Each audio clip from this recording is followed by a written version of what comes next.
रामचंद्र भगवान की जय, हनुमान महाराज की जय, ब्रह्म एकनाथ महाराज की जय।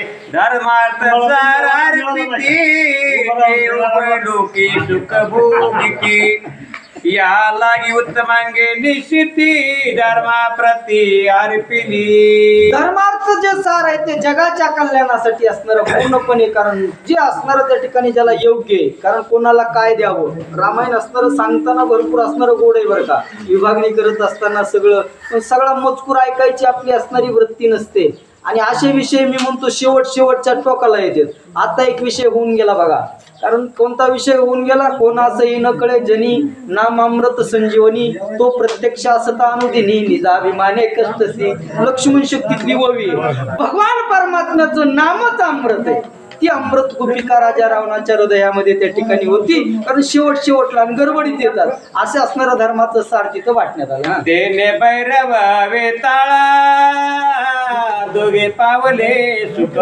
कल्लोळ, त्वचा काढली जे सका निली तत्काळ मैन्या मुका।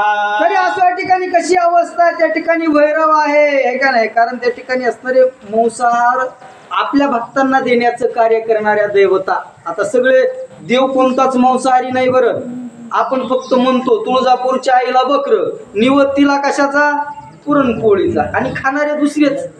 तुळजापूरच्या आईच्या देवीचा जर अवताराचा विचार केला तर आई तुळजापूरचा असणारी कोण आहे, आई पार्वती माता आहे त्या ठिकाणी, तिचा तो अवतार आहे, ती मांसाहार त्या ठिकाणी करत नाही। पण त्या ठिकाणी प्रथा पडली महाराज, का पडली 1-2 मिनिटांमध्ये सांगतो। पूर्वीचा काळ होता, 4-4, 5-5 दिवस असणारे लग्न यायचे, बरोबर आहे का नाही। मग एखादा गरीब असला की त्याच्या घरात काही अन्न नसायचं, मग काय करावं, आणि त्याचं बकरं इकत लय जणाला पुरतंय, मग लगेच त्याच्या लग्नात प्रथाच पडली, 5 दिवस अगोदर गोंधळ घालायचा आणि बकरी कापायची।